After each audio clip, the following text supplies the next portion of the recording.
Ar Paulius paliktas kaip avataras? Prašau. Šiandien bus tik avataras. Sveiki. Sveiki visi, malonu jūs visus čia matyti. Aš gal tik tai pasimsiu šitą. Man prireiks pajunginėti skaidrės. Sveiki, malonu čia būti ir pradėsiu šiandien nuo to, kad aš manau, kad mes dažnai girdime visus sakant, kad mes gyvename technologijų amžiuje, ar ne? Bet kartais man atrodo, kad mes gyvename ne technologijų amžiuje, o savo duomenų atidavimo amžiuje. Ir mes spaudžiame sutinku dažniau negu pasakome kitam labas. Mes dalinamės ne tik savo nuotraukomis, bet ir buvimo vieta, savo sveikatos duomenimis, savo balsu. Ir klausimas kyla, ar tikrai mes vis dar valdome savo duomenis. Esu Vilniaus universiteto teisės fakulteto doktorantė ir lektorė Goda Strikaitė-Latušinskaja. Šiandien kalbėsiu be Pauliaus, nes dažniausiai mes kalbame kartu šiomis temomis. Ir šiandien noriu paklausti jūsų, tiesiog paprašyti jūsų trumpam stabtelti ir paklausti savęs, kiek kontrolės mes iš tikrųjų turime. Įsivaizduokite tokį pasaulį, kuriame jūsų asmens duomenis yra tarsi pinigai jūsų kišenėje, ar ne? Ir jūs sprendžiate, kam, kada, kiek jų duoti. Skamba kaip utopija, o gal mes jau gyvename realybėje, kur mūsų duomenis priklauso kitiem. Net jeigu mes dažnai apie tai nesusimastome, paspausdami mygtuką sutinku su taisyklėmis. Mes gyvename sparčiai besikeičiančiame pasaulyje, kuriame technologijas ne tik padeda mums surasti informaciją, bendrauti, keliauti, bet kartu ir renka informaciją ir duomenis apie kiekvieną mūsų žingsnį ir apie kiekvieną mūsų veiksmą.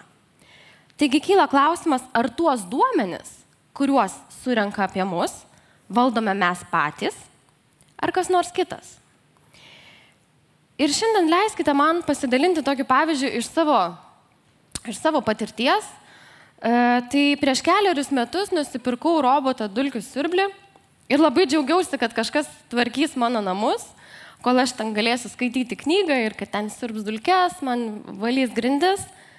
Tačiau netrukus aš supratau, kad jis ne tik siurbia dulkes ar valo grindis, bet ir kuria mano namų žemėlapį. Žiūri, kur dažniausiai vaikštau, žino, kada aš esu namuose, kada manęs namuose nėra. Žino, kur stovi mano baldai. Jis ne tik aptarnauja, ar teikia tam tikrą paslaugą, ar man padeda, bet ir renka informaciją apie mane. Ir tai tik pradžia. Išmanieji laikrodžiai ar žiedai, kurie matuoja mūsų širdies ritmą. Išmanieji televizoriai, kurie klausosi, apie ką mes kalbamės. Visa tai, mūsų balsas, laikysena, įpročiai, visa šita informacija virsta duomenimis, kurie vėliau yra itin vertingi kažkokioms kitoms įmonėms. Ir ši informacija jau seniai yra tapusi vertingų technologijų įmonių turtu. Ir mes dažnai net nesusimastome, iš tikrųjų, kaip lengvai mes tą informaciją atiduodame. Tai vienas iš tokių naujausių pavyzdžių, turiu mintyje, kad vienas iš tokių ryškiausių buvo generatyvinio dirbtinio intelekto ChatGPT sukurta funkcija, leidžianti mums susikurti Studio Ghibli stiliaus atvaizdus savo. Tai kiek jūsų čia esančių susikūrėte savo skaitmeninės tokias versijas?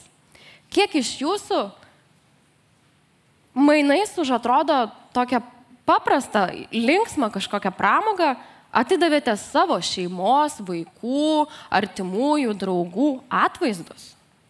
Ir ką mainais už tai gavote? Iš tikrųjų, net atidavėte, sakyčiau, ne tik atvaizdus, bet atidavėte duomenis, kuriais kažkas dabar gali naudotis ir galbūt taip, kaip jūs net neįsivaizduojate. Todėl klausimas kyla, kodėl mes taip lengvai tuos duomenis atiduodame? Kiek mums verti mūsų duomenis, tuomet kitas klausimas kyla.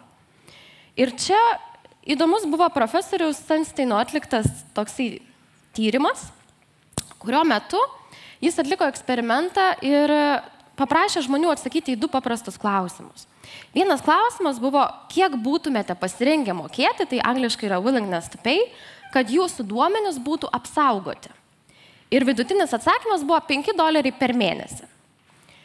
Antras klausimas buvo, o kiek jūs norėtumėte gauti, tai yra willingness to receive, jei turėtumėte savo duomenų atsisakyti, juos kažkam atiduoti.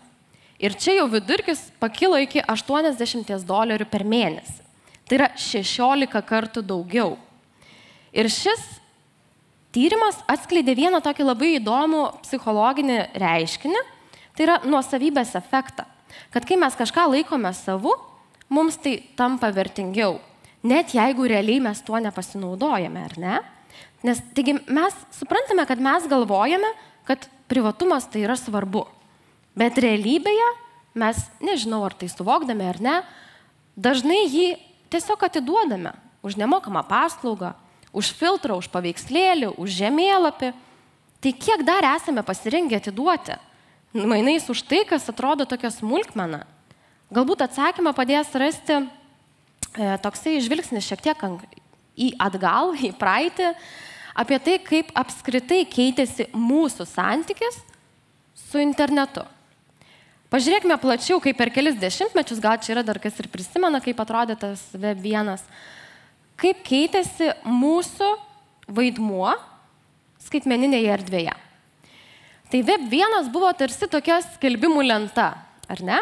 Kai duomenys tekėjo viena kryptimi – iš ekranų į mus. Ir mes tuos duomenys, mes tą informaciją galėjome tik skaityti. Web 2 jau visiškai viską pakeitė ta prasme, kad mes tapome nebe tik skaitytojais, bet mes tapome ir turinio kūrėjais. Atsirado socialiniai tinklai, atsirado komentarai, bendruomenės, mes pradėjome dalintis savo nuomonę, savo nuotraukomis ir labai nepastebimai pradėjome atiduoti savo duomenis. Dabar mes jau girdime, kad pradedame kalbėti apie Web 3. Tai internetą, kuriame mes ne tik kaip Web 1 skaitome, ne tik kaip Web 2 kūrėme, bet Web 3 mes kalbame ir apie turėjimą tam tikros kontrolės, to turinio, kurį mes sukūrėme. Tai Web 3 šiaip mes kalbame ir apie dirbtinį intelektą, apie blokų grandines, apie decentralizuotas sistemas, bet ir mes kartu kalbame apie galimybę susigrąžinti savo duomenų kontrolę. Apie galimybę nuspręsti, kam, kada, kur, kaip ir kiek tų duomenų duoti. Ir tai jau vien nebe technologinis virsmas, tai labiau yra ir vertybinis pasirinkimas. Klausimas ne tik apie tai, ką technologijos gali, bet ir apie tai, ko mes norime iš tų technologijų. Ar mes norime būti tik naudotojai, ar esame pasiruošę tapti šeimininkai savo duomenų, savo tapatybės ir apskritai savo skaitmeninės ateities. Ir čia, kai mes kalbame apie tuos, kaip mes galime valdyti savo asmens duomenis, tai iš tikrųjų kyla klausimas, o kągi tai reiškia, kaip čia tai atrodo praktikoje. Tai vienas iš būdų tai padaryti yra toksai naujas modelis, apie kurį irgi jau džiugu, kad vis daugiau yra kalbama. Tai yra asmeninių duomenų konteineris arba duomenų seifas. Kai mes turime nebe 110 skirtingų paskyrų, slaptažodžių, savo puslapių, kur turime prisijungti ir panašiai, bet mes kalbame apie tą vadinamąjį duomenų seifą, kur mes, įsivaizduokite tokią kaip piniginę, referuojant į šio pristatymo pradžią, kažkokią kaip vietą, kur mes turime sukaupę ir laikome visus savo svarbiausius savo asmens duomenis, ar ne? Įskaitant ir sveikatos įrašus, finansinius duomenis. Ir mes kaip piniginėje juos turime savo rankoje ir mes sprendžiame, kaip ir kur juos naudoti. Tai tokiu atveju, tokioje erdvėje dirbtinis intelektas, tarkime, gali padėti nebe verslams, bet jis gali padėti mums suprasti, tarkime, kodėl aš neišsimegojau, atrodo, šią naktį ilgai megojau. Kodėl taip įvyko? Arba priimti tam tikrus sprendimus, kurie yra naudingi mums, pagal tai, kokie yra mūsų tikslai, o ne pagal tai, kokios, nežinau, sugeneruotas reklamos man kažką pasiūlė. Tai kas svarbiausia, kad tokiu būdu visa kontrolė duomenų priklauso mums. mes turime galimybę neatsisakyti, kaip dabar yra labai populiaru tas opt-out vadinamasis metodas, kai jau dažnai būna ir per vėlu paskui atsisakyti tų visų kukių sausainukų, bet labiau apie opt-in galimybę, apie sutikimą savo duoti ir tiesiog savęs kiekvieną kartą paklausti, ar aš noriu tai leisti, šitos duomenis savo atiduoti ir panašiai. Tai kai kalbame apie šitą asmens duomenų panaudojimą, galime matyti dvi kryptis. Ir viena jau buvo šiek tiek pristatyta, ačiū vedėjui, kaip mes galime viešai panaudoti savo tos duomenis, tai kai mes jais norime dalintis. Tai mūsų atveju tai buvo turinys, mano ir mano kolegos mokslo daktaro Pauliaus Jurčio atveju, mes sukaupėme savo paskaitų medžiagą, savo mokslinius straipsnius, skaidres, visokius įrašus, visą įdomią, naudingą informaciją, kuri mes manėme, kad gali būti naudinga kitiems. Ir sukūrėme pirmieji pasaulyje, tiesa, Vilniaus universiteto teisės fakultete, dirbtinio intelekto žinių dvynius. Mes juos gražiai vadiname dirbtinio intelekto žiniuoniais. Tai jų esmė ir tikslas buvo 24 valandas per parą, 7 dienas per savaitę konsultuoti tiesiog studentus. Jeigu jiems kyla kažkoks klausimas, jie gali ten užduoti klausimą ir remiantis tais mūsų sukauptais duomenimis, mūsų šitie dirbtinio intelekto žinių dvyniai gali padėti studentams. Tai iš tiesų yra tik vienas iš būdų, kaip galime įgalinti savo duomenis per dirbtinį intelektą, neišsižadant autorystės ir neprarasdami kontrolės dėl tų duomenų. Antras būdas, tai jau mes čia kalbame apie privatų panaudojimą, tai mes jau kalbame apie jautresnius duomenis, kuriais mes gal nelabai norime dalintis. Tai čia mes kalbame apie sveikatos duomenis, finansinius duomenis, apie tam tikrus, apie savo psichologinę būklę ar ne ir su jie susijusius duomenis. Tai čia jau mes truputį kalbame nebe apie turinį, bet labiau mes kalbame apie savo gyvenimą. Tai tokie duomenys, kaip jau jaučiate, nelabai tinka viešam dalinimuisi, gal tiesiog nelabai norisi, bet jie būtent yra puikus būdas kurti asmeninius dirbtinio intelekto agentus. Tai tarkime, įsivaizduokime, kad mes turime visą savo sveikatos istoriją ir iš jos turime savo asmeninį dirbtinio intelekto gydytoją, kuris žino, tarkime, kad kiekvienais metais, maždaug kovo mėnesį, mūsų imunitetas nusilpsta ir būna, kad mes pamirštame, bet jisai mums apie tai primena.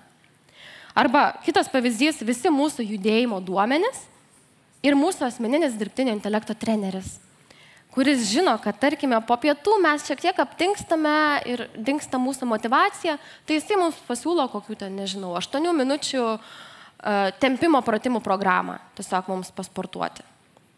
Arba jūsų asmeninis dienoraštis ir iš tų duomenų padarytas asmeninis dirbtinio intelekto psichologas, kuris padeda mums pastebėti tendencijas anksčiau, negu mes patys jas galime pastebėti. Ir visa tai ne kažkur debesyje, korporacijų kažkokiuose serveriuose ar reklamų algoritmuose. Visa tai ne kažkur ten, o čia. Visa tai tik jums, jūsų sąlygomis ir pagal jūsų taisyklės. Tai jūsų duomenys, kurie dirba jum, o ne korporacijom, verslui, algoritmam, dar kažkam. Taigi kviečiu įsivaizduoti pasaulį, kuriame jūsų duomenys yra neperduodami, neparduodami ir kur privatumas yra ne paslauga, o jūsų teisė. Kur dirbtinis intelektas remiasi jūsų duomenimis, kad tarnautų jums. Ir tai nėra utopija. Tai kryptis, kurią mes visi galime rinktis. Tad paklausiu paskutinį kartą, jei visi jūsų duomenys priklausytų jums, ką jūs kitaip darytumėte? Ką kitaip darytumėte šiandien, šią savaitę ar šiais metais?